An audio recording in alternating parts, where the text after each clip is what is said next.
when you're like young and you're hanging around a pub and you're like mooching around, and then it's like, you know, like people leave their drinks on the table and stuff. So Yeah, hey. got a taste for lager, didn't I? Something.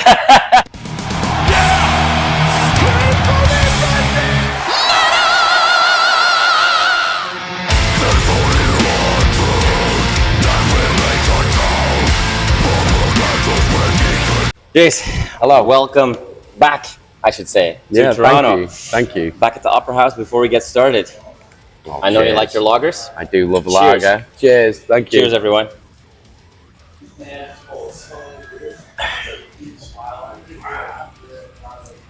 Good stuff. Man. Good? All right. Why lagers? Don't know. It's just what I grew up on. I'm British, and I'm from Manchester, which is in the north. Right. So, and when I was growing up, my nana owned a pub, like out in the countryside. Okay. Well, she didn't own it; she was the landlady there. So, any weekends or like school holidays, my mum would ship me off to my nana's to keep me out of trouble, like keep me off the streets and that. So I grew up in a pub, and obviously, like when you're like young and you're hanging around a pub and you're like mooching around, and then it's like, you know, like people leave their drinks on the table and stuff. So Yeah. Hey. got a taste for lager, didn't I? Something. Mind sweeping. Somebody has to do it. Like you were basically just helping to clear all Effectively, yeah. That's It's it. just- You were helping I was working for my nana, technically. She just I would didn't say so. know. that I And she working was for her. paying you in kind. Yeah, but she didn't know, did she? Oh, she knew. She totally knew. My granddad definitely knew. Yeah. Awesome. Now, so hey, it's almost to the day now. I guess it's 5 months that the album's out. Yeah, I think so. Yeah, bloody hell. Yeah. So You know. the reaction that you just have makes me think that you haven't really had a time in this roller coaster to kind of take a step back and look back, reflect, or have you had that chance? Not really, because I mean, like we're a band that's got like a very big work ethic. Like we're always working, we're always on tour, we're always playing shows, we're always writing music, doing music videos, like everything. It's always go. And kind of since the pandemic ended, we've pretty much consistently been on tour. Like we've had a few weeks off here and there, but it's like it's kind of like just been tour, and then the albums come out, and then we've done more touring, and the only time where we've had like some real time off has been just before this tour. Yeah. Where we had like 6.5 weeks off, and those 6.5 weeks coincided with the summer holidays from school, like at home. Yeah. So obviously my kids are at home. Yeah. So I haven't even, like, the time that I had at home, I wasn't even thinking about band stuff. Like it's the only time I've had off, because I'm just like totally in dad mode. Yeah. So I haven't, like you said, I've not even had time to reflect on like everything that's happened. But it's like now I'm thinking about it now. It's just like everything just seems to be getting bigger and bigger and bigger. Like the tours that we're getting on are bigger. The music videos we're putting out are better. The albums are better, like because we're getting better at what we do, and our fan base is growing. Absolutely. Which is awesome. So now that I'm actually like, you put me on the spot now. So now that I'm actually thinking about it, yeah, it's crazy. Like it's mad. It's been like, because I mean we've been a band since 2006, but it's like it's only really in the past couple of years where it's like things have really started happening for us, which is pretty weird. Which also aligned with you guys getting on board with Metal Blade. Yeah. Like there's no denying that. Yeah, absolutely. They play a role in all of this, right? Like getting on Metal Blade opened a lot of doors for us. Yeah. No disrespect to all the other no, labels that helped you out absolutely before, not. Like obviously, absolutely not. There's Like just a difference in. yeah, it's just like it's just opened a lot of doors with us, like with regards to like our management, our booking agency, Right. the bands that we're now able to tour with and stuff like that. So it's helped to get us out to a wider audience of people that may not have ever heard of us before. Which is awesome. Don't make me suffer like Let's touch on something that's really interesting about you guys. This tour package is really cool. Yeah. And it's really cool because, sure, it's all in the realm of extreme metal, Yeah. but it's very diverse for a package, right? And you guys, I want to use that as a bit of a segue to. It's hard to label you guys, which Yeah. is cool because depending on who you ask, people say like, oh, these guys, well, they're a deathcore band, or they're a death metal band, or Yeah. they're a slab, or, like there's 1,000 labels that people can use. And what we often see with other bands is that if a band fits in everywhere but nowhere at the same time, there's just an exponential amount of gatekeepers telling them like you don't belong in our scene. And maybe I just haven't seen that, but it feels to me that you guys just have way less of that. Like you guys are welcomed by the flesh-caught crowd. You are welcomed by the traditional death metal crowd, and obviously also by the deathcore crowd. Am I just painting a much too rosy picture, or do you agree with that? I mean, of course, there's like all bands get the gatekeepers and stuff. It's still like, I mean, I think the thing is with us is that we got all of that shit out of the way early towards the first half of our career, because when we started, obviously we were this like brutal death metal like slam band, and that, but obviously we still had all our own influences in that, and we're not a band that's ever played by the rules or gone by the book. We've always done what we want to do, how we want to do it, when we want to do it, by our own terms.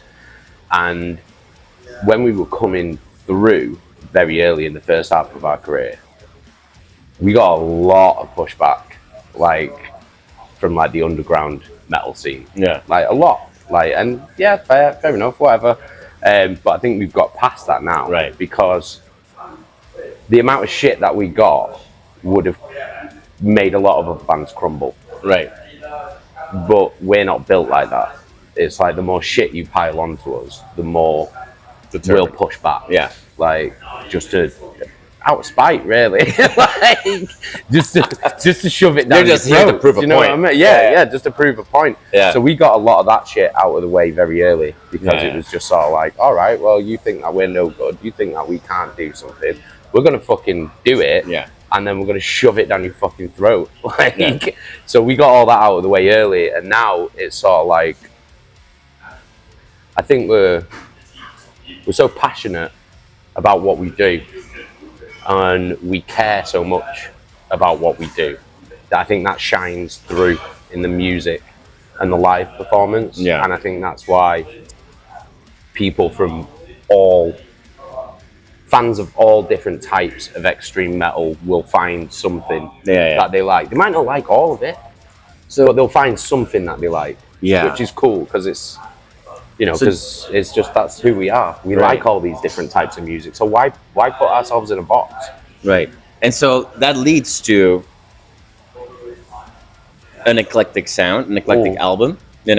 If you listen to, your albums from start to finish, you take us really on different, to different places. Like it's a roller coaster in itself. When you guys play live, do you, especially this is a question more for when you're a support act, than when you're headlining. Given that you have that room to, if you wanted to, you can do two extremely different sets. Right? Do you keep that in mind when you're like, oh, we're supporting this band, they will have this crowd, so we're going to cater towards that more? Yeah, sometimes. Sometimes. It depends. It depends on what we think the crowd is going to be. But the good thing is as well is that we've got so many albums now. We've got so many songs and so many different styles of songs that we can play a song live, and if it doesn't work with that crowd, we'll just go, all right, that didn't really work. Let's take that out. We'll replace it with it. We'll try this one, and then you can build a set that's gonna cater to those people, like on the fly. Like, do you know what I mean? So yeah, we definitely do, because what I want is what we all want in Ingested is every single person in that crowd to have as good of a time as we're having. Like, that's what it's all about, because I don't want to get on stage and be like pitch perfect and just be like, oh yes, we played flawlessly. Like, do you know what I mean? Yeah. I want to get on stage and leave it all there on the stage and give the crowd the best possible show that we can give them. Do you know what I mean? And if that means that sometimes I fuck up some fucking vocals or I fuck up some fucking like lyrics or whatever, so be it. As long as I'm giving them 110% every single night, I'd rather do that. But yeah, that's kind of like where we're at. We just want to give everyone the best show possible, and if that means changing the set or fucking up some songs, then so be it.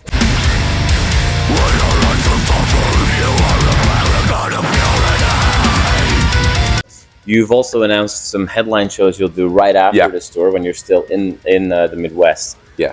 There's obviously more shows already announced. You've got some festivals announced. I think Mallorca you're playing as well. We're playing in Mallorca. And maybe in Portugal as well, early January. That's next year.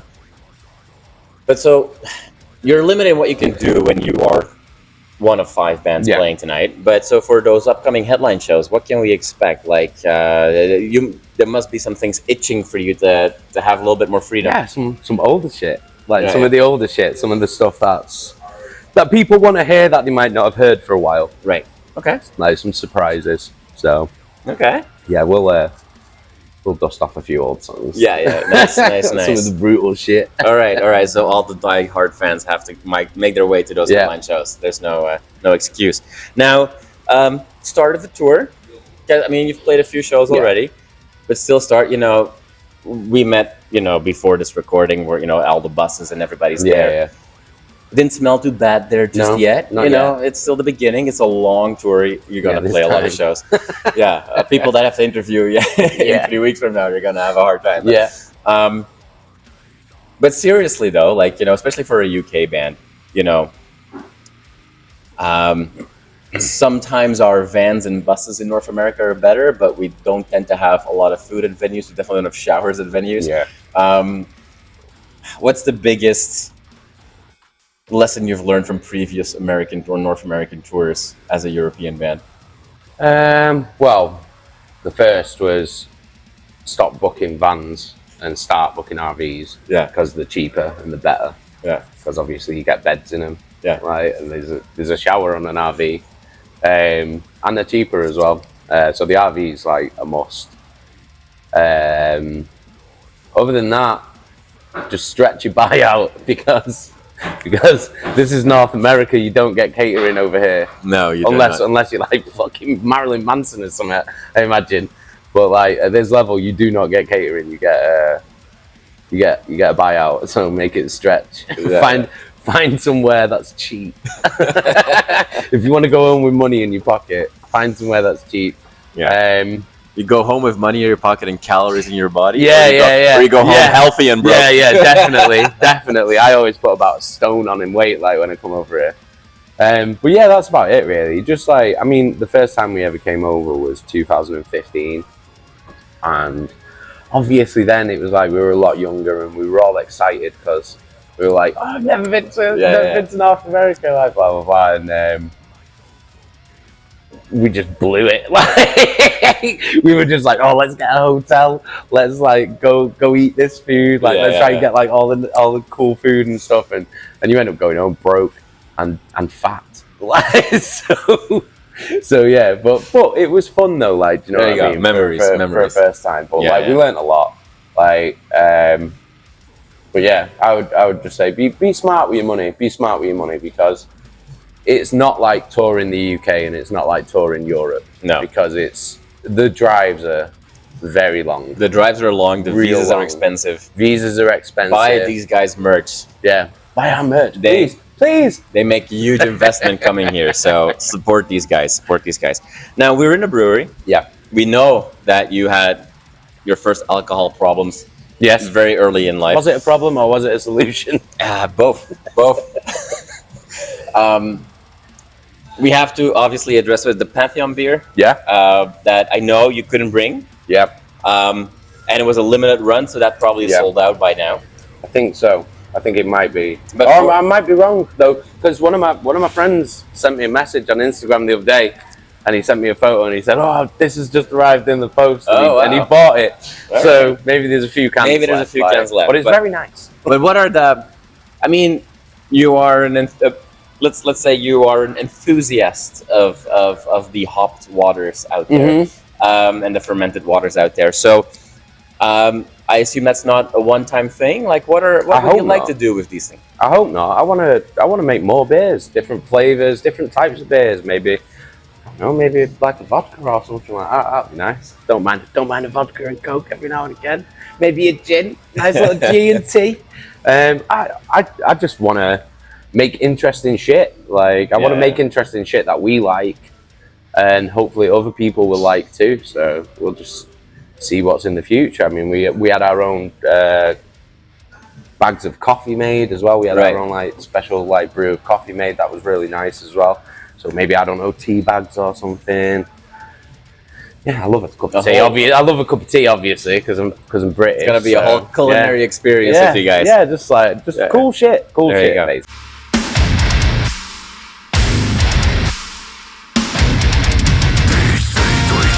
So to wrap us up, we have to obviously ask. You had the Salter Street Gold Lager here today. What do you think? It's nice. It's light. It's very light. But as you can see, it's gone down very, very easily. Yeah, I liked it. It's good. It's a lager. It's exactly what I like. It's a lager. It's a beer. Yeah, It's a beer. So can't go wrong. Awesome. Well, Jace, thank you so much for taking a little bit of time. No problem. Thank you for having me. And you know, come back many times. You've paid the visa now anyway, so you might as well. We may as well, haven't we? So may as well get our money's worth. Awesome, man. Thank you so much. Pleasure.